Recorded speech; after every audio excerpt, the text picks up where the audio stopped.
एक छोटे से गांव में सौरभ नाम का लड़का रहता है, जिसे उसके माता पिता प्यार से गुरका कहकर पुकारते हैं। यह गुरका बहुत जिद्दी स्वभाव का, ये बहुत शरारती है, जिद्दी है। ये अपनी बात पर अड़ जाता है, सही हो या गलत। स्कूल में पढ़ाई में उसका मन नहीं लगता है। इस गुरका को जब माता पिता इसे समझाते हैं तो ये नाराज होकर बाहर चल जाता है। इस गुरका का सपना बहुत बड़ा था, वो एक दिन बहुत बड़ा आदमी बनना चाहता था, लेकिन इसके पास न तो सही दिशा और न ही मेहनत करने का धैर्य। इसके जिद्दी स्वभाव के कारण गाँव के लोग, परिवार के लोग इसे नालायक कहने लगे। यह गुरका बचपन से ही अपने दादी और पापा से रात को कहानियां सुना करता है और इससे यह कहानियां सुनने बहुत दिलचस्प होता है। और एक दिन इसके गांव में एक साधु संत आता है, जो गांव के लोगों को सफल व्यक्तियों की कहानियां सुनाता है। और वहां पर बैठकर ये गुरका भी इस साधु के पास बैठकर कहानियां सुन रहा होता है। कुछ मन में प्रश्न उठते हैं और साधु से पूछ लेता है कि जीवन में बड़ा आदमी कैसे बन सकते हैं, सफल कैसे हो सकते हैं। अब संत फकीर उसे समझाता है कि तुम्हें बड़ा सपना देखने में कोई बुराई नहीं है, लेकिन उन्हें पूरा करने के लिए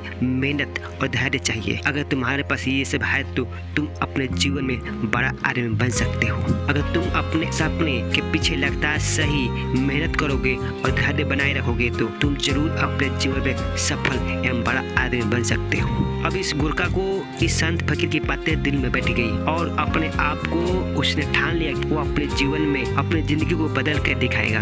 अब यह गुरका स्कूल जाना शुरू कर दिया और पढ़ाई भी करने लगा, पर इसे ये सब करने में बहुत परेशानी होता था, मुश्किल होता था। मगर इससे अपना सपना याद आया और फिर से अपने पढ़ाई में जुट जाता है और रोज स्कूल भी जाता है और साथ में अपने पापा के साथ काम में हाथ भी बटाता है। इसके इस बदलाव पर इसके माता पिता खुश होते हैं। अब ये गुरका स्कूल की पढ़ाई खत्म होने के बाद गुरका को दुर्गा बनने का मन करता है, जो बचपन से ही बोला करता था कि मैं पुलिस बनूंगा। अब गुरका दुर्गा बनने की तैयारी करने लगा। इसके पास आगे की पढ़ाई करने के लिए के माता पिता के पास इतना पैसा नहीं है वो इसे बाहर पढ़ा सके। मगर इस गुरका को अपनी बचपन की वो संत की बातें याद आता है। सही मेहनत एवं जीवन में धैर्य से कुछ भी हासिल किया जा सकता है। फिर वो ठान लेता है कि वो दुर्गा बनकर दिखाएगा।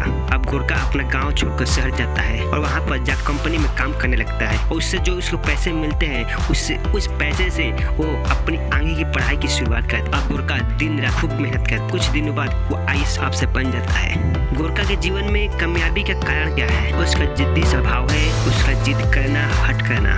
गुरका अक्सर बचपन में जब जिद या हट करता था तो उसके पापा इस गुरका के मन की दिशाएं बदलने पर ध्यान करते थे कि कैसे इसका हर जिद को बदलकर प्यार की लहर लाई जाए। और इस गुरका को पता तक नहीं चलता था कि इसके माइंड के साथ खेला जा रहा है। यह गुरका पहले बचपन में भी खूब जिद करता था और अपनी मनमानी करता था और अभी भी जिद करता है, मनमानी करता है। बस फर्क इतना है कि पहले सिर्फ जिद करता था या मनमानी करता था और अब सही दिशा में जिद करता है, मनमानी करता है और उसे ठान लेता है कि मैं इसे करके दिखाऊंगा। और यही ठान लेना ही उसके जीवन में कामयाबी का कारण है। जैसे वो आईएएस अफसर बन जाता है। अब गुरका जब भी गाँव आता है तो लोगों से कहता है कि जिद करना गलत नहीं है, लेकिन जिद सही दिशा में होना, मेहनत और संघर्ष के बिना नहीं मिलता। सपना देखो लेकिन पूरा करने के लिए खुद पर भरोसा और हर मुश्किल का सामना करो। इस कहानी से जीवन में संदेश मिलता है कि अगर आप सच्ची मेहनत और सही दिशा में जिद करते हैं तो जीवन में अपार खुशियाँ मिलती। अगर आप चाहते हैं कि अपने जीवन में बदलाव आए तो सबसे पहले अपनी सोच को बदलें और इस वीडियो को लाइक करें और साथ में इस चैनल को सब्सक्राइब कर लीजिए, क्योंकि आपको अपने जीवन में बदलाव चाहिए, खुशियाँ चाहिए, सफलता चाहिए। ये सब हो सकता है ऐसी अगर हम प्रेरणादायक कहानियाँ सुनेंगे तो। ऐसी प्रेरणादायक कहानियाँ सुनने से हमारी सोच बदलती है और हमारे मन को सही दिशाएं मिलती है, जिससे हम ठान लेते हैं कि हमें अब यह करना है या इसे मैं करके दिखाऊंगा। इस वीडियो को देखने के बाद आपके मन में क्या विचार आता है? क्या आपने जीवन में ठान लिया है कुछ करने के लिए? चाहे तो आप हमें कमेंट करके बता सकते हैं। और आप चाहते हैं कि आपको ऐसी प्रेरणादायक शिक्षाप्रद कहानियाँ हमेशा मिले तो आप इस चैनल को अभी की अभी सब्सक्राइब कर लें, ताकि आप कभी ऐसी प्रेरणादायक शिक्षाप्रद कहानी आप मिस न करें। ठीक है दोस्तों, चलते हैं, फिर मिलेंगे अगली कहानी में। जय हिंद।